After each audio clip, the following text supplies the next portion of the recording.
ಸೀಮೆಯ ಬೆತ್ಲೆಹೇಮ್ ಎಂಬ ಊರಲ್ಲಿ ಯೇಸು ಹುಟ್ಟಿದಾಗ ಮೂಡಣ ದೇಶದ ಜೋಯಿಸರು ಯೆರೂಸಲೇಮಿಗೆ ಬಂದು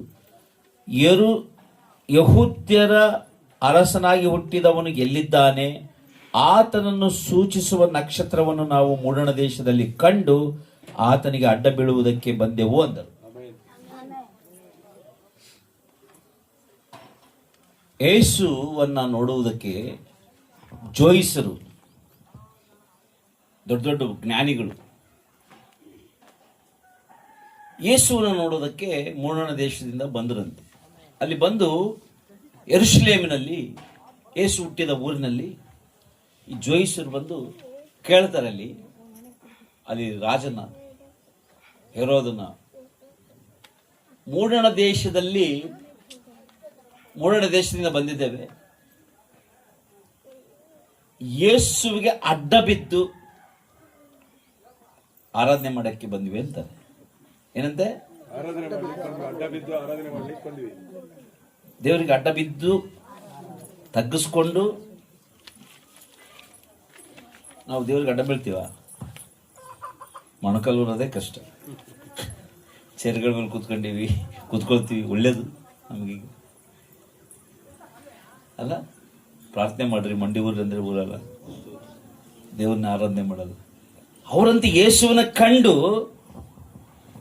ಅಡ್ಡ ಬಿದ್ದು ಆರಾಧನೆ ಮಾಡುವುದಕ್ಕೆ ಬಂದರಂತೆ.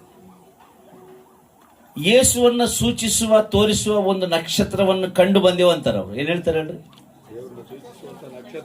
ಒಂದು ನಕ್ಷತ್ರ ನೋಡಿದ್ರಂತೆ. ಕ್ರಿಸ್ಮಸ್ ನೋಡ್ರಿ, ಇವತ್ತು ಕ್ರಿಸ್ಮಸ್ ನಾವು ಆಚರಣೆ ಮಾಡ್ತೀವಲ್ಲ, ಸ್ಟಾರ್ ಕಟ್ತಾರೆ ಎಲ್ಲ ಕಡೆ, ಕಟ್ತಾರಲ್ವಾ? ಕ್ರಿಸ್ಮಸ್ ಟ್ರೀ ಇಡ್ತಾರೆ, ಸ್ಟಾರ್ಗಳು ಇಡ್ತಾರೆ, ಆಮೇಲೆ ಒಳ್ಳೆ ಡೆಕೋರೇಷನ್ ಮಾಡ್ತಾರೆ, ಲೈಟ್ಗಳು ಹಾಕ್ತಾರಲ್ಲ. ಸ್ಟಾರ್ ಯಾಕೆ ಕಟ್ತಾರೆ ಗೊತ್ತಾ? ನಕ್ಷತ್ರ. ಆ ನಕ್ಷತ್ರ ಯೇಸುವಿನ ಹತ್ರ ಸೂಚಿಸೋದಕ್ಕೆ ಅವ್ರನ್ನ ಕರೆದುಕೊಂಡು ಬಂದಂತ ಒಂದು ನಕ್ಷತ್ರ. ಯೇಸುವಿನ ಹತ್ರಕ್ಕೆ ಒಂದು ನಕ್ಷತ್ರ ಅವರನ್ನ ಕರೆದುಕೊಂಡು ಬಂತು ಆಕಾಶದಲ್ಲಿ, ಹಾಗೇ ಅಂತೇಳಿ. ಹಾಗೇ ಅದು ಮೂವ್ ಆಗಿ ಅದು ಯೇಸು ಜನಿಸಿದ ಊರಿಗೆ ಬಂದು ನಿಲ್ತಂತೆ. ನಾನು ಹೇಳೋದೇನೆಂದ್ರೆ, ಈಗ ನಿಮಗೆ ಈ ಕ್ರಿಸ್ಮಸ್, ಚಂದ್ರಪ್ಪ ಅವ್ರ ಕುಟುಂಬದಲ್ಲಿ ನೀವು ಏರ್ಪಾಟ್ ಮಾಡಿದ ಈ ಕ್ರಿಸ್ಮಸ್ ಹಬ್ಬದ ದಿನದಂದು ಒಂದು ಲಕ್ಷಾಂತರ, ನೀವು ಆ ರಾತ್ರಿ ಹೊತ್ತು ನೋಡ್ರಿ, ನಕ್ಷತ್ರಗಳು, ಲಕ್ಷಾಂತರ ನಕ್ಷತ್ರಗಳು ಇರ್ತವೆ, ಹೌದಿಲ್ಲ? ಆದ್ರೆ ಒಂದು ನಕ್ಷತ್ರ ಮಾತ್ರ ಒಂದು ಸ್ಪೆಷಲ್ ಅಲ್ಲ. ಲಕ್ಷಾಂತರ ನಕ್ಷತ್ರಗಳಲ್ಲಿ, ಲಕ್ಷಾಂತರ ಏನು, ಕೋಟ್ಯಾಂತರ ನಕ್ಷತ್ರಗಳು, ಎಣಸಕ್ಕಾಗಲ್ಲ ಅಷ್ಟು ನಕ್ಷತ್ರಗಳಲ್ಲಿ ಒಂದು ನಕ್ಷತ್ರ ಒಂದು ಪ್ರತ್ಯೇಕವಾಗಿತ್ತು. ಅದು ಯೇಸುವಿನ ತೋರಿಸುವ ಒಂದು ನಕ್ಷತ್ರ ಆಗಿತ್ತು. ಯೇಸುವಿನ ಹತ್ರ ಕರೆದುಕೊಂಡು ಬರುವ ಒಂದು ನಕ್ಷತ್ರ ಆಗಿತ್ತು. ಒಂದು ನಕ್ಷತ್ರ. ಮತ್ತೆ ಇವತ್ತು ಕ್ರಿಸ್ಮಸ್ ದಿನಗಳಲ್ಲಿ ನೀನೊಂದು ನಕ್ಷತ್ರ ಆಗಿದ್ದೀಯಾ? ಅನೇಕರನ್ನ ಯೇಸು ಸ್ವಾಮಿ ಹತ್ರ ಕರೆದುಕೊಂಡು ಬರುವ ನಕ್ಷತ್ರ ಆಗಿದ್ದೀಯಾ? ಈ ಕ್ರಿಸ್ಮಸ್ ಹಬ್ಬಕ್ಕೆ ನಿನ್ನ ಫ್ರೆಂಡ್ಸ್ನ, ನಿನ್ನ ಸ್ನೇಹಿತರನ್ನ ಎಲ್ಲರನ್ನ ಕರೆದು ಒಳ್ಳೆ ಅಡಿಗೆ ಮಾಡಿಸಿ ಊಟ ಕೊಟ್ಟು, ನೀನು ಒಳ್ಳೆ ಬಟ್ಟೆ ಹಾಕಿದ್ದೀನಿ, ಒಳ್ಳೆ ಕ್ರಿಸ್ಮಸ್ಗೆ ಒಳ್ಳೆ ಬಟ್ಟೆ ತಂದಿದ್ದೀನಿ ಅಂತ ಬಟ್ಟೆ ತೋರಿಸಿ, ಎಲ್ಲ ತೋರಿಸ್ಬೋದು. ನಿನ್ನ ಚರ್ಚನ್ನು ತೋರಿಸ್ಬೋದು. ನಮ್ಮ ಚರ್ಚ್ ಎಷ್ಟು ಚೆನ್ನಾಗಿ ಡೆಕೋರೇಷನ್ ಮಾಡಿ ನೋಡ್ರಿ, ಲೈಟ್ ಹಾಕಿವಿ ನೋಡ್ರಿ, ಟ್ರೀ ಹಾಕಿದೀವಿ, ಸೀರೋ ಬಲ್ಬ್ಸು ಎಷ್ಟು ಚೆನ್ನಾಗೈತಂತೆ. ಮನುಷ್ಯ ಕಟ್ಟಿದ ಸಿಮೆಂಟಿನ ಕಟ್ಟಿದ ಬಿಲ್ಡಿಂಗ್ಗಳನ್ನ ತೋರಿಸಿ ನೋಡಿ, ಆ ಇಟ್ಟ ಸಣ್ಣ ಸಣ್ಣ ಗೊಂಬೆಗಳನ್ನು ಕೈ ಮುಗಿಸಿ ಕಳಿಸ್ತೀಯೇನೋ.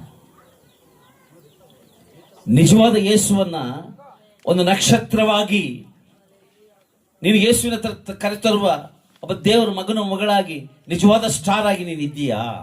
ಒಂದ್ಸಲ ಪರೀಕ್ಷೆ ಮಾಡ್ಕೊ. ಈ ಕೊನೆ ದಿನಗಳಲ್ಲಿ ನಾವೆಲ್ಲರೂ ಕೂಡ ಅನೇಕರನ್ನ ರಕ್ಷಣೆ ಕೊಡಲಿಕ್ಕೆ ಬಂದ ರಕ್ಷಕನನ್ನ,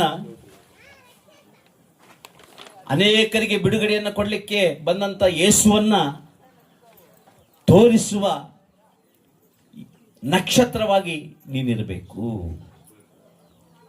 ಭಾನುವಾರ ಚರ್ಚಿಗೆ ಬಂದೆ, ಒಂದು 3 ತಾಸು ಕೂತ್ಕೊಂಡೆ.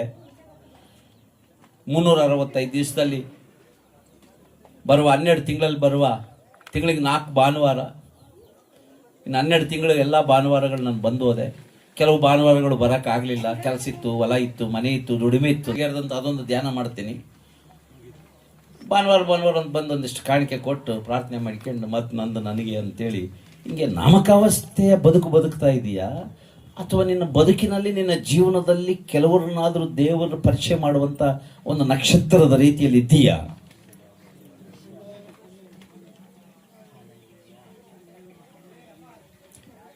ನಕ್ಷತ್ರಗಳು ಬಹಳ ಇದ್ವು, ಈ ನಕ್ಷತ್ರ ಬೇರೆ. ಕರೆಂಟ್ ಹೋಯ್ತು.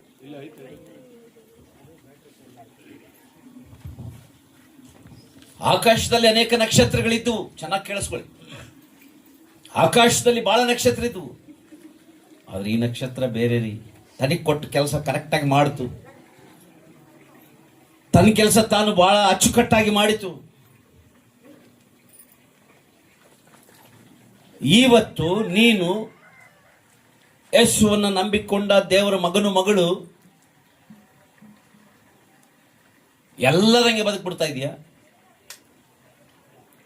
ಲೋಕದ ಜನರು ನೋಡ್ಬಿಟ್ಟು ನಾನೊಬ್ಬನ ಭಕ್ತಿ ಮಾಡಿದ್ರೆ ಆಯ್ತು, ನೋಡು ಅವ್ರು ಹೆಂಗಿದ್ದಾರೆ, ಕಳ್ತನ ಮಾಡೋರು ಚೆನ್ನಾಗಿದ್ದಾರೆ, ಕೊಲೆಗಾರರು ಚೆನ್ನಾಗಿದ್ದಾರೆ, ಸುಳ್ಳು ಹೇಳೋರು ಚೆನ್ನಾಗಿದ್ದಾರೆ, ನಮಗಿಂತ ಅವರೇ ಚೆನ್ನಾಗಿದ್ದಾರೆ, ನನ್ನ ಬದುಕೇನು ಹಿಂಗಾಯ್ತು ಅಂತ ಈ ಜನಗಳನ್ನ ನೋಡಿ ಬದುಕ್ತಾ ಇದೆಯಾ? ನೀನು ಪ್ರತ್ಯೇಕವಾದ ಒಂದು ನಕ್ಷತ್ರವಾಗಿ ಮನುಷ್ಯರನ್ನು ನೋಡದೆ ಯೇಸುವನ್ನು ಯೋಚಿಸಿ, ಯೇಸುವ ಕುರಿತು ಆಲೋಚಿಸಿ, ಯೇಸುವಿನ ಮಗಳಾಗಿ ನನ್ನ ಬದುಕಿನಲ್ಲಿ ಇಂತಹ ದೇವರನ್ನ, ಇಂತಹ ರಕ್ಷಕನನ್ನ, ಸಮಾಧಾನ ಕೊಡುವ ದೇವರನ್ನ, ನೆಮ್ಮದಿಯನ್ನು ಕೊಡುವ ದೇವರನ್ನ, ಎಲ್ಲ ಕಾಯಿಲೆ ಕಷ್ಟಗಳಿಂದ ಕಣ್ಣೀರಿನಿಂದ ಬಿಡಿಸಲು ಬಂದ ಯೇಸುವನ್ನ ತೋರಿಸುವ ನನ್ನ ನಕ್ಷತ್ರ ಆಗಬೇಕಂತ ಬಯಸಿದೀಯ?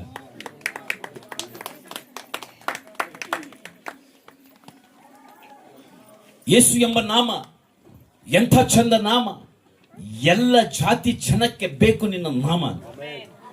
ಯೇಸು ಒಂದು ಕುಲಕರ್ತನಾಗಿ ಒಂದು ಧರ್ಮವನ್ನು ಸ್ಥಾಪಿಸುವುದಕ್ಕೆ, ಒಂದು ಕುಲವನ್ನು ಕಟ್ಟುವುದಕ್ಕೆ ಬಂದವನು ಅಲ್ಲ. ಯೇಸುವಿನ ಹೆಸರಿನಲ್ಲಿ, ಯೇಸು ಕ್ರಿಸ್ತನ ಹೆಸರಿನಲ್ಲಿ ಆರಾಧನೆ ಮಾಡುವಂತಹ ಜನರನ್ನ ಕ್ರೈಸ್ತರು ಅಂತ ಕರೆದ್ರೆ ಅಷ್ಟೇ. ಯೇಸು ಕ್ರೈಸ್ತರದೊಂದು ಧರ್ಮ ಕಟ್ಟ್ರಿ ಅಂತ ಹೇಳಿಲ್ಲ.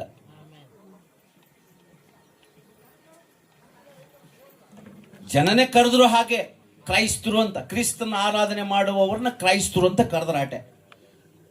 ಅದಕ್ಕೆ ಬೈಬಲಲ್ಲಿ ಲೋಕ ರಕ್ಷಕನು ಅಂತ ಬರೆದಿದೆ, ಕ್ರೈಸ್ತರಿಗಷ್ಟೇ ರಕ್ಷಕನು ಅಂತ ಬೈಬಲಲ್ಲಿ ಎಲ್ಲಿ ಲಿಖಿತವಾಗಿರಲಿಲ್ಲ.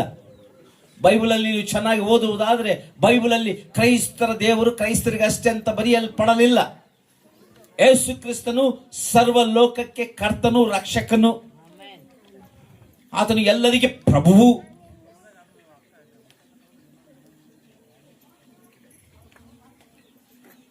ಆತನಿಗೆ ಎಲ್ಲೆಗಳಿಲ್ಲ, ಆತನಿಗೆ ಬಾರ್ಡರ್ಗಳಿಲ್ಲ. ನೀನು ಇಲ್ಲಿ ತನಕ ಇರಬೇಕು, ಇವರಿಗಷ್ಟೇ ದೇವರು, ಹಾಗೆ ಆತನಿಗೆ ಒಂದು ಎಲ್ಲೆಗಳಿಲ್ಲದ ದೇವರು, ಒಂದು ಮನೆಯ ದೇವರು ಅಥವಾ ಒಂದು ಊರಿನ ದೇವರು, ಒಂದು ಕೇರಿಯ ಓಣಿಯ ದೇವರು ಹಾಗೆ ಆತನು ಬರಲಿಲ್ಲ. ಆತನು ವಿಶ್ವಕ್ಕೆ ಉತ್ತರ, ಪಶ್ಚಿಮ, ದಕ್ಷಿಣ, ಪೂರ್ವ ದಿಕ್ಕುಗಳಿಗೆ, 4 ದಿಕ್ಕುಗಳಲ್ಲಿರುವ ದೇಶದ ನಲುಮೂಲೆಗಳಲ್ಲಿ ಯೇಸುವನ್ನು ಆರಾಧನೆ ಮಾಡುವ ಏಕೈಕ ಹಬ್ಬ ಅದು ಕ್ರಿಸ್ಮಸ್, ಕ್ರಿಸ್ತನ ಜಯಂತಿ. ಯಾಕೆ ಆತನು ಕುಲಕರ್ತನಾಗಿ ಬರಲಿಲ್ಲ, ಆತನು ಕುಲವನ್ನು ಕಟ್ಟುವುದಕ್ಕೆ ಬರಲಿಲ್ಲ. ಯೇಸು ಈ ಲೋಕಕ್ಕೆ ಬಂದದ್ದು ರಕ್ಷಿಸುವುದಕ್ಕಾಗಿ. ಮನುಷ್ಯನಿಗೆ ರಕ್ಷಣೆ ಇಲ್ಲ.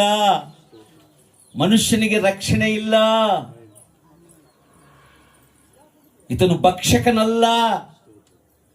ಭಕ್ಷಕನಂದ್ರೆ ತಿನ್ನುವವನು. ನೀನು ಇಂತಿಂತಾವುಗಳನ್ನು ನನಗೆ ಕೊಟ್ಟರೆ ನಾನು ನಿನಗೆ ಒಲಿಯುತ್ತೇನೆ ಅಂತ ಎಲ್ಲೂ ಬೈಬಲಲ್ಲಿ ಹೇಳಲಿಲ್ಲ.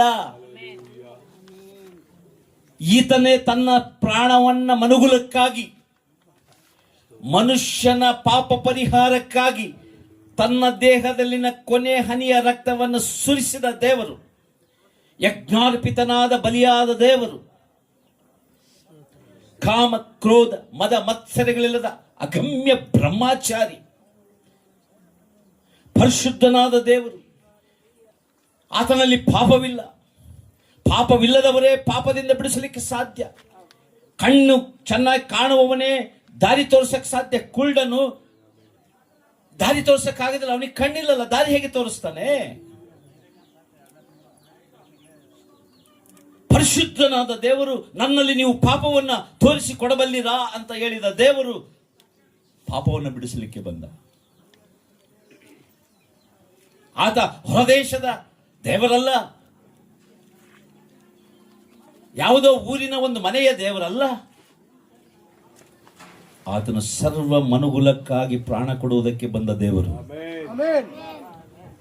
ಕುರಿಯನ್ನ ಹೇಗೆ ಯಜ್ಞ ಕೊಡ್ತಾರೋ ಹಾಗೆ ತನೇ ದೇವಕುಮಾರನೇ ಅತ್ಯುನ್ನತವಾದ ಸಿಂಹಾಸನದಿಂದ ಪರಲೋಕದಿಂದ ತನ್ನ ಸ್ಥಾನವನ್ನು ಬಿಟ್ಟು ನಮ್ಮಲ್ಲಿ ಒಬ್ಬನಾಗಿ ನರನಾಗಿ ಅವತಾರವೆತ್ತಿ ಜನ್ಮವೆತ್ತಿ ಬಂದ ದೇವರು. ಯಾಕೆ? ಮನುಷ್ಯರಾದ ನಮ್ಮನ್ನ ಪ್ರೀತಿಸಿದ್ದರಿಂದ. ದೇವರು ಮನುಷ್ಯರನ್ನ ಎಷ್ಟೋ ಪ್ರೀತಿ ಮಾಡಿದನಂತೆ. ಬೈಬಲಲ್ಲಿ ಲಿಖಿತವಾಗಿದೆ, ಗ್ರಂಥಸ್ಥವಾಗಿದೆ. ದೇವರು ಲೋಕವನ್ನು ಎಷ್ಟೋ ಪ್ರೀತಿಸಿದ. ಎಷ್ಟೋ ಅಂದ್ರೆ ಲೆಕ್ಕ ಇಲ್ಲ. 1 ಅಡಿ 2 ಅಡಿ 3 ಅಡಿ ಅಲ್ಲ, ಎಷ್ಟೋ ಪ್ರೀತಿಸಿ ತನ್ನ ಒಬ್ಬನೇ ಮಗನನ್ನ ಕಳಿಸ್ಕೊಟ್ನಂತೆ. ನೋಡ್ರಿ, ನಿನ್ನನ್ನ ಮನುಕುಲವನ್ನ ದೇವರು ಪ್ರೀತಿ ಮಾಡಿದ್ದಾನೆ. ಎಂತ ಪ್ರೀತಿ? ಚೆನ್ನಾಗಿ ಕೇಳಿಸ್ಕೊಳ್ಳಿ. ಒಂದು ತಾಯಿ ಹೆರಿಗೆ ಆದ ಮೇಲೆ ಆ ಮಾಂಸದ ಮುದ್ದೆ ಆಗಿರುವ ಈ ದೇಹವನ್ನ ತಾಯಿಯ ಗರ್ಭದಲ್ಲಿ ಹೊತ್ತ ತಾಯಿ ಹೆರಿಗೆ ಆದ ನಂತರ ಆ ಕರುಳನ್ನ ಕತ್ತರಿಸಿ ಆ ತಾಯಿಯನ್ನ ಮಗುವನ್ನ ಬೇರ್ಪಡಿಸಿದಾಗ ಅದು ಬೇರಾಗ್ಬಿಡುತ್ತಾ? ಬೇರಾಗುತ್ತೆ. ಆದರೆ ಪ್ರೀತಿ, ಸಂಬಂಧ, ರಕ್ತ, ಅವಳ ದೇಹದಿಂದ ರಕ್ತ ಮಾಂಸಗಳನ್ನು ಹಂಚಿಕೊಂಡು ಹುಟ್ಟಿದ ಮಗು, ಆ ತಾಯಿ ಮಗುವಿನ ಸಂಬಂಧ, ಅನುಬಂಧ ಹೊಂದಿರುತ್ತದೆ. ಆ ತಾಯಿ ತನ್ನ ಮಗುಗೋಸ್ಕರ ಬೇಕಾದನ್ನ ಮಾಡ್ತಾಳೆ.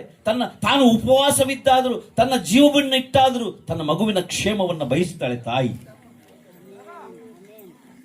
ಅಂತಹ ಪ್ರೀತಿಯಲ್ಲಿ ಮನುಷ್ಯನು ಹಾಳಾಗುವುದನ್ನು ಕಂಡು ಮನುಷ್ಯನು ಆ ದೇವರು ಸೃಷ್ಟಿ ಮಾಡಿದಂತಹ ಎಲ್ಲ ಸೃಷ್ಟಿಯನ್ನು ಅನುಭವಿಸ್ತಾ ದೇವರನ್ನ ಮರೆತು ಪಾಪ ಮಾಡ್ತಾ ಬದುಕುವಾಗ ಆ ಪಾಪದಿಂದ ಬಿಡಿಸಲಿಕ್ಕೆ ಯೇಸು ಕ್ರಿಸ್ತನು ನರಾವತಾರವೆತ್ತಿ ಬಂದು ತಾನು ಯಜ್ಞವಾದನು. ಆಮೆನ್.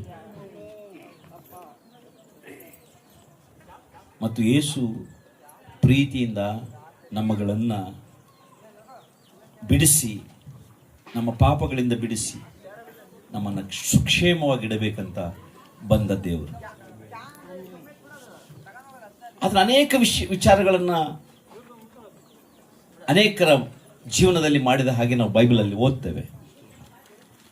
ಅನೇಕ ದೆವ್ವ ಹಿಡಿದವರನ್ನು, ಭಯಂಕರವಾದ ಕಾಯಿಲೆಗಳಲ್ಲಿ, ಕುಷ್ಠರೋಗದಲ್ಲಿ, ಸಾವಿನ ಅಂಚಿನಲ್ಲಿ, ಬಂಧನಗಳಲ್ಲಿ, ಕಷ್ಟದಲ್ಲಿದ್ದಂಥ ಜನರನ್ನ ಅವರ ಕಷ್ಟಗಳಿಂದ ಬಿಡಿಸಿ ಪರಿಹಾರ ಕೊಡುವುದಕ್ಕೆ ಬಂದಂತೆ ಬೈಬಲಲ್ಲಿ ನಾವು ಓದ್ತೇವೆ. ಅದು ನಾವು ನೋಡಿದ್ದೇವೆ ಕೂಡ ಸಾಕ್ಷಿ ರೂಪದಲ್ಲಿ. ಈಗಾಗಲೇ ಒಬ್ಬ ಯಜಮಾನರು ಸಾಕ್ಷಿ ಹೇಳ್ತಿದ್ರು, ನಾನು ಬದುಕಿದ್ದೇನೆಂದರೆ ದೇವರ ಕೃಪೆ ಅಂತ. ಈ ರೀತಿಯ ಸಾಕ್ಷಿಗಳು ಕೋಟಿ ಕೇಳಬಹುದು. ಲಕ್ಷಗಟ್ಟಲೆ ಅಲ್ಲ, ಕೋಟಿಗಟ್ಟಲೆ, ವಿಶ್ವದಾದ್ಯಂತ ಅನೇಕರ ಜೀವಿತದಲ್ಲಿ ಇಂಥ ಸಾಕ್ಷಿಗಳನ್ನು ನಾವು, ಕ್ರಿಸ್ತನ ಮೂಲಕ ನಡೆದ ಅದ್ಭುತಗಳನ್ನು ನಾವು ಕೇಳಬಹುದು. ಇದು ಪುಕ್ಕಟೆ ಮಾತಲ್ಲ, ಇದು ಸತ್ಯ. ಇದು ಸತ್ಯ. ಒಂದು ಒಳ್ಳೆ ಸುದ್ದಿ ಕೊಡೋದಕ್ಕೆ ಬಂದ ದೇವರು. ಅದು ಗುಡ್ ನ್ಯೂಸ್. ಇವತ್ತೆಲ್ಲಾದ್ರೂ ಗುಡ್ ನ್ಯೂಸ್ ಇದೆಯಾ? ಮೊಬೈಲಲ್ಲಿ ಗುಡ್ ನ್ಯೂಸ್ ಇದೆಯಾ?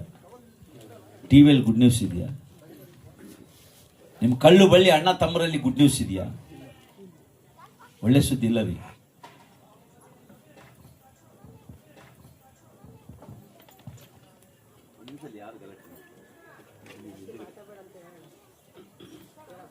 ಮುಗೀತಲ್ಲ, ಬಿಟ್ಟು ಬಂತ ಇರ್ತಲ್ಲ, 4 ಮಾತು ಕೇಳಿ ಒಂದು 5 ನಿಮಿಷ, ಕೊನೆಯದಾಗ ಒಂದು 10 ನಿಮಿಷ ಸಾಕೆಲ್ಲ ಮಾಡಿ ಯಾರಲ್ಲಿ ಹುಡುಗ ಒಳ್ಳೆ ಸುದ್ದಿ ಇದೆ ಅಂತ ಹೇಳ್ರಿ. ಯಾರಾದ್ರೂ ಬಂದ್ರೆ ಭಯ ಆಗ್ತದೆ, ಏನ್ ಸುದ್ದಿ ತಂದ್ರು ಅಂತ. ಒಂದು ಫೋನ್ ಬಂದ್ರೆ ಭಯ ಆಗುತ್ತೆ, ಸ್ವಲ್ಪ ಕೆಮ್ಮಿದ್ರೆ ಭಯ ಆಗುತ್ತೆ, ಸ್ವಲ್ಪ ಮಲಗದ್ ಲೇಟ್ ಆಗಿದ್ರೆ ಭಯ ಆಗುತ್ತೆ. ಮಕ್ಕಳು ಇವತ್ತು ಲೋಕದಲ್ಲೆಲ್ಲ ಭಯ ಭಯ ಭಯ ಭಯ. ನೀವು ಲೋಕದಲ್ಲಿ ಎಲ್ಲಿ ನೋಡಿದ್ರೆ ಅಲ್ಲಿ ಭಯ. ನನ್ನ ಮಗಳು ಮದುವೆ ಆಗುತ್ತೋ ಇಲ್ಲೋ, ನಾನು ಮನೆ ಕಟ್ತೀನೋ ಇಲ್ಲೋ, ನನ್ನ ಜೀವನ ಹೇಗೋ ಎಂತೋ, ಅಲ್ವಾ? ಹೌದಾ ಇಲ್ರಿ? ಮಾತಾಡ್ರಿ. ಇವತ್ತು ಲೋಕದಲ್ಲಿ ಭಯ. ಹೊರಗೋದವ್ರ ಮನೆಗೆ ಸಾಯಂಕಾಲ ಕರೆಕ್ಟಾಗಿ ಬರ್ತದೋ ಇಲ್ಲೋ ಭಯ. ಆದರೆ ದೂತರ ಮೂಲಕ ಬಂದ ಸಂದೇಶ ಏನು ಗೊತ್ತಾ? ಭಯಪಡಬೇಡ್ರಿ. ನೀವೆಲ್ಲರೂ ಭಯಪಡಬೇಡ್ರಿ. ಲೋಕಕ್ಕೆಲ್ಲ ಒಂದು ಮಹಾ ಸಂತೋಷದ ಸಂಗತಿ. ಮಹಾ ಸಂತೋಷ ಅಂತ. ಎಂತ ಸಂತೋಷ? ಮಹಾ ಸಂತೋಷದ ಸಂಗತಿ. ಅದೇನೆಂದರೆ ನಿಮಗೋಸ್ಕರ ಒಬ್ಬ ರಕ್ಷಕನು ಹುಟ್ಟಿದ್ದಾನೆ. ಒಬ್ಬ ರಕ್ಷಕನು ರಕ್ಷಣೆ ಕೊಡುವನು ಹುಟ್ಟಿದ್ದಾನೆ. ಮತ್ತು ನಿಮಗೆ ಮಹಾ ಸಂತೋಷವನ್ನು ಕೊಡುವ ದೇವರು ಮತ್ತು ಭಯದಿಂದ ಬಿಡಿಸುವ ದೇವರು. ಆಮೆನ್. ಭಯದಿಂದ ಬಿಡಿಸುವ ದೇವರು, ಮಹಾ ಸಂತೋಷ ಕೊಡುವ ದೇವರು ಮತ್ತು ರಕ್ಷಿಸುವ ದೇವರು. ನಾಲ್ಕನೇದಾಗಿ ಬೆಳಕನ್ನು ಕೊಡುವ ದೇವರು. ಇವತ್ತೆಲ್ಲ ಕಡೆ ಕತ್ಲು. ಒಳ್ಳೆ ಬಂಗ್ಲೆ ಮನೆಗಳಲ್ಲಿ ಎಲ್ಲಿದ್ರೂ ಕೂಡ, ಎಂಥ ಮನೆಯಲ್ಲಿದ್ದರೂ ಕೂಡ ಲೈಟ್ಗಳು 1000 ವ್ಯಾಟ್ಸ್ ಲೈಟ್ ಹಾಕೊಂಡಿದ್ರು ಕೂಡ ಜೀವನ ಕತ್ಲಾಗಿದೆ. ಅಳ್ಕೊಂಡು ಕೂತಿರ್ತಾರೆ. ಏನಾಯ್ತು ಉಣ್ಬಪ್ಪ, ಯಾಕೆ ಚಿಂತೆ ಮಾಡ್ತೀನಿ ಅಂದರೆ, ಬಿಡ್ರಿ ನನಗೆ ನನ್ನ ಜೀವನ, ನನ್ನ ಪಾಡಿಗೆ ನನ್ನ ಸಹಾಯಕ್ಕೆ ಬಿಡ್ರಿ ಅಂತ. ಪರಿಸ್ಥಿತಿ ಹೇಗಿದೆ? ಜೀವನ, ಮನುಷ್ಯನ ಜೀವನ ಸಿಕ್ಕಾಬಟ್ಟೆ ಕತ್ತಲಿಂದ ತುಂಬಿದೆ. ಕೀರ್ತನೆಯಲ್ಲಿ ಒಂದು ಮಾತು ಓದ್ರಿ. 117ನೇ ಕೀರ್ತನೆ, 117ನೇ ಕೀರ್ತನೆ, 107ನೇ ಕೀರ್ತನೆ 39ರಿಂದ ಓದಮ್ಮ 42 ಮಟ್ಟ. 107 ಕೀರ್ತನೆ 107 39ರಿಂದ 42 ತನಕ ನಾವು ಓದ್ಕೊಳ್ಳುವಾಗ, ಅವರು ಕೇಡು ತೊಂದರೆಗಳಿಂದಲೂ ಸಂಕಟದಿಂದಲೂ ಕುಗ್ಗಿ ಹೋಗಿ ಸ್ವಲ್ಪ ಜನರಾದರಂತೆ. ನನ್ನ ಕಡೆ ನೋಡಲ್ಲ, ಅವರು ಕೇಡು. ಎಲ್ಲಿ ನೋಡಿದ್ರೆ ಕೇಳಿಸೋರೇ ಜಾಸ್ತಿ. ಒಳ್ಳೇದೆಲ್ಲ ಐತಪ್ಪ. ಒಳ್ಳೆ ಸುದ್ದಿ ಎಲ್ಲ ಇದೆ? ಒಳ್ಳೆ ಸುದ್ದಿ ಎಲ್ಲಾದ್ರೂ ಇದೆಯಾ? ಕೇಡು. ಕೆಲವರು ಕೆಟ್ಟದ್ದು ಮಾಡೋದ್ರಲ್ಲಿ ಹಬ್ಬ ಮಾಡ್ತಾರೆ. ಕೆಲವರು ಇರ್ತಾರಲ್ಲ, ಇವ್ರ ಮನೆತನಗಳು ಹಾಳಾದ್ರೆ ಹಬ್ಬ ಅವರಿಗೆ. ಅವ್ರ ಹೊಲ ಹಾಳಾದ್ರೆ, ಅವ್ರ ಮನೆ ಹಾಳಾದ್ರೆ, ಅವ್ರ ಮನೆತನ ಹಾಳಾದ್ರೆ, ಅವ್ರ ಮನೆಗೆ ಮಕ್ಕಳು ಹಾಳಾದ್ರೆ ಇವ್ರಿಗೆ ಹಬ್ಬ. ಮನೆತನಗಳ ಹಾಳು ಮಾಡಿ ಹಬ್ಬ ಮಾಡೋರು ಇದ್ದಾರೆ. ಕೇಡು. ಒಂದ್ ನಿಮಿಷ. ತೊಂದರೆ. ನೀವು ಇಲ್ಲಿ ಕೂತ್ಕೊಂಡ್ರೆ ನನಗೆ ಏನು ತೊಂದರೆ ಇಲ್ಲ ಅಂತ ಯಾರು ಹೇಳ್ತೀರಾ? ಏನಾದ್ರು ಒಂದು ಇದ್ದೇ ಇರ್ತದೆ. ಕೇಡು, ತೊಂದರೆಗಳು, ಸಂಕಟ. ನೋಡ್ರಿ, ನೀನು ಎಷ್ಟು ಐಸ್ ತಿಂದ್ರು, ಎಷ್ಟು ಕೂಲ್ ಡ್ರಿಂಕ್ಸ್ ಕುಡಿದ್ರು, ಒಳಗಡೆ ಏನೋ ಅಂದ್ರೆ ನಾನು ಹೇಳೋದು ಈ ಸಂಕಟ ಅಲ್ಲ, ಒಳಗ ಮನಸ್ಸಿಗೆ ಸಂಕಟ. AC ಹಾಕೊಂಡ್ರು ಸಂಕಟ. ಇವತ್ತು ಲೋಕದಲ್ಲಿ ಸಂಕಟ, ಕೇಡು. ಓದಮ್ಮ. ಕುಗ್ಗಿ ಹೋಗಿ ನೋಡ್ರಿ, ಕುಗ್ಗಿ ಹೋಗ್ತಾರೆ. ನಿನ್ಗೆ ಸ್ವಲ್ಪ ಜನರಾದರು. ನೋಡ್ರಿ, ನೀನು ಉದ್ಧಾರ ಆಗ್ತೀಯೇನು ಹಿಂದೆ ಹೋಗ್ತೀಯ? ಕಷ್ಟ ಬಂದಾಗ, ಕಾಯಿಲೆ ಬಂದಾಗ.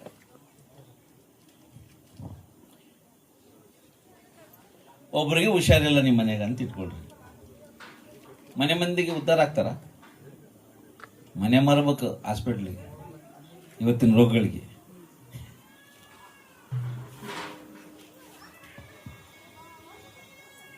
ಮನೆಗೊಬ್ಬರಿಗೆ ಕೆಮ್ಮು, ಗೂರು, ದಮ್ಮು ಅಂತ ಕೆಮ್ತಾರ ರಾತ್ರಿ ಎಲ್ಲ.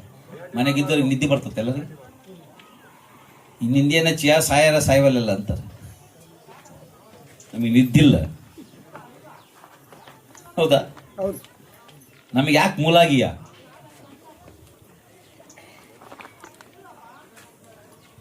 ಇವತ್ತು ಕೇಡು ಸಂಕಟ ಇವುಗಳಲ್ಲಿ ನೀನು ವೃದ್ಧಿ ಆಗ್ತೀಯ, ಕಡಿಮೆ ಆಗ್ತೀಯ? ಕಡಿಮೆ ಆಗ್ತದೆ. ಮನುಷ್ಯ ಚಿಂತೆಗೆ ಏನಾಗ್ಬೇಕು, ಕಡಿಮೆ ಆಗಿದೆ. ಒಳಗೆ ಹೋಗ್ತಾನೆ. ಕಡಿಮೆ ಆಗಿದ್ದೀರಿ ಅಂತ ಓದಮ್ಮ ಮುಂದೆ. ಪ್ರಭುಗಳಿಗೆ ಅವಮಾನವನ್ನುಂಟು ಮಾಡಿ ಅವರನ್ನು ದಾರಿ ಇಲ್ಲದ ಅರಣ್ಯದಲ್ಲಿ, ನೋಡ್ರಿ, ಇವತ್ತು ಮನುಷ್ಯನಿಗೆ ದಾರಿ ಇಲ್ಲ, ದಾರಿ ಕಾಣದ ಅರಣ್ಯದಲ್ಲಿ ಅಲೆದಾಡಿಸುವಾತನು. ದಾರಿಯಲ್ಲಿ ದಾರಿ ಇಲ್ಲ. ಏನ್ ಮಾಡ್ತೀಯಮ್ಮ? ಡಿಗ್ರಿ ಆಗೈತಾ ಅಂದ್ರೆ ಡಿಗ್ರಿ ಆಗೈತೆ. ಏನ್ ಮಾಡ್ತೀನಿ? ಏನ್ ಮಾಡ್ಬೇಕು ಗೊತ್ತಿಲ್ಲ, ನೋಡ್ತಾ ಇದ್ದೀನಿ ಇನ್ನ ಜೀವನ ಅಂತಾರೆ. ಕರೆಕ್ಟಾ? ಏನಪ್ಪ ನೀನೇನ್ ಮಾಡ್ತೀಯ ಅಂದ್ರೆ ಇನ್ನ ನೋಡ್ತಾ ಇದ್ದೀನಿ, ನಿನ್ನ ಸರ್ಚ್ ಮಾಡ್ತಾ ಇದ್ದೀನಿ, ಇನ್ನ ಹುಡುಕ್ತಾ ಇದ್ದೀನಿ, ದಾರಿ ಸಿಗ್ತಾ ಇಲ್ಲ ಅಂತಾರೆ. ಇವತ್ತು ಮನುಷ್ಯನಿಗೆ ಸರಿಯಾದ ನೀಟಾದ ದಾರಿ ಯೇಸು ತೋರಿಸಬಲ್ಲ. ಆಮೆನ್. ನಿನ್ನ ಬದುಕಿಗೆ ಒಂದು ದಿಕ್ಕನ್ನ ದೇವರು ತೋರಿಸಬಲ್ಲ. ಆಮೆನ್. ಆ ನಕ್ಷತ್ರ ಹೇಗೆ ಯೇಸುವಿನ ಹತ್ರಕ್ಕೆ ಜನರನ್ನ ದಿಕ್ಕು ತೋರಿಸಿ ಯೇಸುವಿನ ಹತ್ರ ಕರೆದುಕೊಂಡು ಬಂತು, ಹಾಗೆ ಇವತ್ತು ದೇವರು ನಂಬಿದ ಮಕ್ಕಳು ಒಳ್ಳೆಯ ದಾರಿಗೆ ನಡೆಸುವ ಒಂದು ದಿಕ್ಕಾಗಿ ಅವರೊಂದು ದಿಕ್ಕನ್ನು ಬದಲಾಯಿಸಿಕೊಂಡು, ಬದುಕನ್ನು ಬದಲಾಯಿಸಿಕೊಂಡು ಅನೇಕರನ್ನ ಸತ್ಯದ ಕಡೆಗೆ, ದೇವರ ಕಡೆಗೆ ನಡೆಸುವ ಮಕ್ಕಳಾಗಿ ಬದುಕಬೇಕು. ಹಾಗಿದ್ದಾರೆ.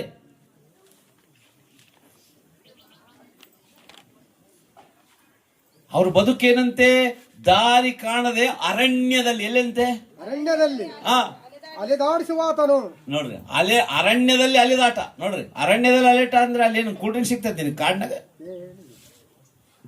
ಗ್ಯಾಸ್ ಸ್ಟವ್ ಬೇಕಾಗಿದ್ದು ಅಡಿಗೆ ಮಾಡ್ಕೊಂಡು ತಿನ್ನಕ್ಕಾಗತ್ತೆ ಕಾಡ್ನಾಗ ನಿನಗೆ? ಯಾವ್ದೋ ಪ್ರಾಣಿಗಳು ಪಶು ಹಸಿವು ಅಲ್ಲೇ ಸುಟ್ಕೊಂಡು ತಿನ್ಬೇಕು, ಸುಟ್ಕೊಂಡು ತಿನ್ನಕ್ ಬೆಂಕಿ ಬೇಕು, ಕಡ್ಡಿ ಬಟ್ಟನ ಬೇಕು. ನಿನಗೆ ಕಾಡ್ನಾಗ ಏನು ಸಿಕ್ಕಲ್ಲ, ಅರಣ್ಯದಲ್ಲಿ ಏನು ಸಿಕ್ಕಲ್ಲ. ಏನಂತೈತೆ ಓದ್ರಿ ಮತ್ತೆ ಮುಂದಕ್ಕೆ? ಕಷ್ಟದಲ್ಲಿದ್ದ ದೀನರ ಅಲ್ಲ, ಅರಣ್ಯದಲ್ಲಿ ಅಲೆದಾಡಿಸುವಾತನು. ನಿಮ್ಗೆ ಮಲಯಾಳಿ ಬೈಬಲ್ ಐತೆ, ಓದಮ್ಮ. ಏನೈತೆ? ಎಷ್ಟನೇ ವಾಕ್ಯ ಅದು? 40 ಓದಮ್ಮ. 107:40. ಒಂದ್ ನಿಮಿಷ ಎಲ್ಲ ಮಾತಾಡ್ಬಿಟ್ಟು. അവൻ പ്രഭുക്കന്മാരുടെ മേൽ നിന്ന പകരുകയും വഴിയില്ലാത്ത ശൂന്യ പ്രദേശത്ത് അവരെ ഉഴലുമാറാക്കുകയും ചെയ്തു. ಮಲಯಾಳಂನ ಬಹಳ ಚೆನ್ನಾಗೈತೆ ನೋಡ್ರಿ.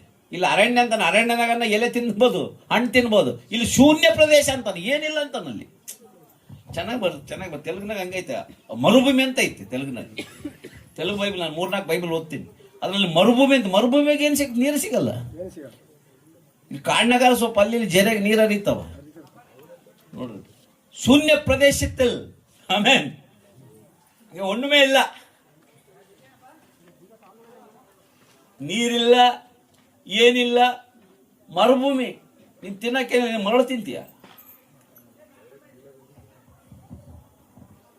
ಕಷ್ಟ, ದುಃಖ, ಚಿಂತೆ, ಸಂಕಟ ಇವುಗಳಲ್ಲಿ ನೀನು ಹಿಂದೆ ಬೀಳ್ತಿ. ನಿನ್ನ ಬದುಕು ಮುಂದಕ್ಕೆ ಹೋಗಲ್ಲ, ಬದುಕು ಮುಂದೆ ಸಾಗಲ್ಲ, ಹಿಂದಕ್ಕೆ ಹೋಗುತ್ತೆ. ಆದರೆ ದೇವರು ಅಲ್ಲಿ ಹೇಳ್ತಾನೆ ಮುಂದಿನ ವಾಕ್ಯದಲ್ಲಿ, ಓದ್ರಿ. ಕಷ್ಟದಲ್ಲಿದ್ದ ದೀನರನ್ನು, ನೋಡ್ರಿ, ಕಷ್ಟದಲ್ಲಿದ್ದ ದೀನರನ್ನ ಉನ್ನತ ಸ್ಥಿತಿಗೆ ನನ್ನ ನೋಡ್ರಿ, ಕಷ್ಟದಲ್ಲಿರುವ ದೀನರನ್ನ ಉನ್ನತ ಸ್ಥಿತಿಗೆ ಏರಿಸ್ತಾನಂತೆ ದೇವರು. ಚಪ್ಪಾಳೆ ಹೊಡಿ ಜೋರಾಗಿ. ಯಾರನ್ನ? ಕಷ್ಟದಲ್ಲಿರುವ ಸೊಕ್ಕಿನವರನ್ನ. ಕೆಲವು ಸೊಕ್ಕಿರ್ತತೆ, ಸೊಕ್ಕಿನಿಂದ ಸಾಯೋದಂತಾರಲ್ಲ, ಸೊಕ್ಕು ಮಾಡಬಾರ್ದು. ನಾವು ಸೊಕ್ಕು ಮಾಡಬಾರ್ದು. ದೇವ್ರ ಹತ್ರ ತಲೆ ಬಾಗಿ, ಅಪ್ಪ ನೀನು ದೊಡ್ಡವನು, ದೇವ್ರೆ ನೀನು ಒಳ್ಳೆಯವನು ಅಂಥೇಳಿ ಆತನ ಹತ್ರ ದೀನತೆಯಿಂದ ಬರಬೇಕು. ಕೆಲವರಿಗೆ ಸ್ವಲ್ಪ ಒಂದು 50 ಚೀಲ ಬೆಳೆ ಹತ್ರ ಒಂದು 100 ಚೀಲ ಬೆಳೆದ್ಬಿಟ್ಟು ಅನ್ಕೊ ಮಿಸ್ತಿರೋಗ್ಬಿಡ್ತಾನೆ. ನನಗೆ ಒಂದು 10 ಚೀಲ ಜಾಸ್ತಿ ಬೆಳೆದ್ಬಿಟ್ರೆ ಸಾಕು, ನನ್ನಂತ ಸೂರಿಲ್ಲ ಅಂತಾನೆ. ನಿನಗೆ 100 ಚೀಲ ಅಲ್ಲ 200 ಚೀಲ ಬಂದ್ರು, ನಿನ್ನ ಬೆಳೆ ಚೆನ್ನಾಗಾದ್ರು, ನಿನಗೆ ಮಕ್ಕಳು ಚೆನ್ನಾಗಿ ಓದಿ ಬೆಳೆದ್ರು ನಿನಗೆಲ್ಲ ಒಳ್ಳೇದಾದಂಗೆಲ್ಲ ಇನ್ನ ದೇವ್ರೆ ಇದೆಲ್ಲ ನೀನು ಕೃಪೆಯಪ್ಪ, ದಯಪ್ಪ, ಕನಿಕರಪ್ಪ, ನೀನ್ ಇದ್ದಿದ್ದಕ್ಕೆ ನಾನಿದ್ದೀನಪ್ಪ ಅಂತ ತಗ್ಗಿಸ್ಕೊಂಡು ದೀನತೆಯಿಂದ ಬದುಕಬೇಕು, ಸೊಕ್ಕಿನಿಂದ ಬದುಕಬಾರ್ದು. ಅಹಂಕಾರಿಗಳನ್ನ ದೇವರು ಎದುರಿಸ್ತಾನೆ, ದೀನರಿಗೆ ಕೃಪೆ ತೋರಿಸ್ತಾನೆ. ನಿನ್ನನ್ನ ಆ ಕಾಡಿನಲ್ಲಿ ಅಲಿಯುವ, ಸಂಕಟದಲ್ಲಿ ಅಲಿಯುವ, ಎಲ್ಲ ಬಂಧನಗಳಲ್ಲಿ ದಿಕ್ಕಿಲ್ಲದೆ, ಊಟಕ್ಕಿಲ್ಲದೆ, ನೀನು ಬರಿದಾದ ಪರಿಸ್ಥಿತಿಯಲ್ಲಿ, ನಾನಾ ರೀತಿಯ ಕಾಯಿಲೆಗಳಲ್ಲಿ ಬಾಧೆ ಪಡುವ ನಿನ್ನನ್ನ ನೀನು ಒಂದು ದೀನತೆಯಿಂದ ಆತನ ಬಳಿಗೆ ಬಂದು ಪ್ರಾರ್ಥಿಸುವುದಾದರೆ ದೇವರು ನಿನ್ನನ್ನ ಉನ್ನತ ಸ್ಥಿತಿಗೆ ತರ್ತಾನೆ. ಆಮೆನ್. ನಿನ್ನ ದೇವರು ಮೇಲಕ್ಕೆತ್ತುತ್ತಾನೆ. ದೇವರು ಇವತ್ತು ಪ್ರತಿ ಮನುಷ್ಯನನ್ನ ಸಂಧಿಸಿ ಅವರಿಗೆ ಬಿಡುಗಡೆ ಕೊಟ್ಟು ಅವರ ಸ್ಥಿತಿಗತಿಗಳನ್ನ, ಪರಿಸ್ಥಿತಿಗಳನ್ನ ಬದಲಾಯಿಸಿ ಆಶೀರ್ವದಿಸುವುದಕ್ಕೆ ಬಂದ, ಆ ಸಮಾಧಾನ ಕೊಡಲಿಕ್ಕೆ ಬಂದ ದೇವರು ಯೇಸು ಕ್ರಿಸ್ತನು. ಆಮೆನ್. ಆಮೆನ್. ಹಲ್ಲೆಲೂಯಾ. ಸರಿ ಸಮನಾರಿಹರು ನನ್ನ ಪ್ರಿಯನಾದ ಯೇಸಯ್ಯನಿಗೆ, ಸರ್ವವನರಿತಿರುವ ಸರ್ವೇಶ್ವರನಿಗೆ, ಸರಿಹದ್ದುಗಳಿಲ್ಲದ ಪರಿಶುದ್ಧನಿಗೆ, ಸರ್ವವನರಿತಿರುವ ಸರ್ವೇಶ್ವರನಿಗೆ, ಸರಿಹದ್ದುಗಳಿಲ್ಲದ ಪರಿಶುದ್ಧನಿಗೆ, ಸರಿ ಸಮನಾರಿಹರು ನನ್ನ ಪ್ರಿಯನಾದ ಯೇಸಯ್ಯನಿಗೆ. ಯಾರು ಸಮಾನರ್ರಿ? ಸರಿಹದ್ದುಗಳಿಲ್ಲದ ದೇವರು, ಪೂರ್ವ, ಪಶ್ಚಿಮ, ಉತ್ತರ, ದಕ್ಷಿಣ ಎಲ್ಲ ದಿಕ್ಕುಗಳಲ್ಲಿ ದೇವರು ಅಂತ ಆರಾಧಿಸಲ್ಪಡುವ ಪರಿಶುದ್ಧತೆ ಉಳ್ಳ ದೇವರು ಯೇಸು. ಆಮೆನ್. ಹಲ್ಲೆಲೂಯಾ.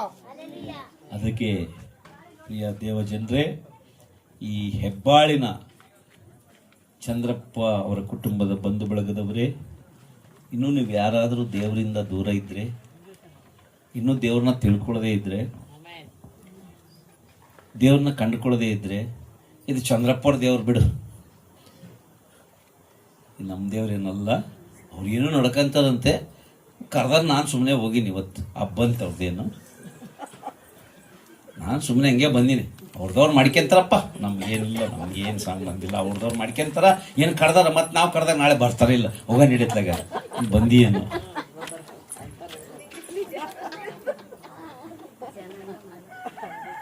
ನಾನು ಇಷ್ಟೊತ್ತು ಕೂಗಿ ಕೂಗಿ ಹೇಳಿದ್ದೇನು ಗೊತ್ತಾ, ಇಂಥ ದೇವ್ರನ್ನ ಎಲ್ಲಿ ಸಿಕ್ಕಾನು, ಆಮೆನ್. ಸಿಕ್ಕಾಗ ಪಡ್ಕೊಳ್ರಿ. ಅಪ್ಪ ಎಸಪ್ಪ ನೀನು ಬೇಕಪ್ಪ ಅಂದ್ರೆ ಸಾಕು. ಇದಕ್ಕೆ ಏನು ಬೇಡದು ಬೇಡ, ನೀನು ಏನು ಕೊಡೋದು ಬೇಡ. ನಾವು ನಮ್ಮ ಹೃದಯಗಳನ್ನು ತೆರೆದು ದೇವರಿಗೆ ಒಪ್ಪಿಸಿಕೊಟ್ಟು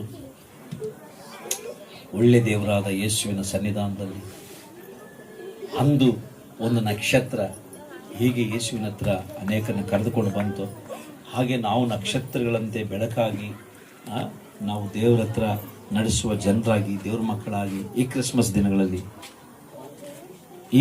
ದಿನಗಳಲ್ಲಿ ನಾವು ಹಾಗೆ ಇರೋದಕ್ಕೆ ಅಪೇಕ್ಷೆ ಪಡೋಣ. ಆಮೇನ್. ಅಂದ್ರೆ ಒಳ್ಳೆಯ ಆಸೆ, ಇಂಥ ಆಸೆ ಉಳ್ಳವರಾಗಿ ನಾವಿರೋಣ. ಆಮೇನ್.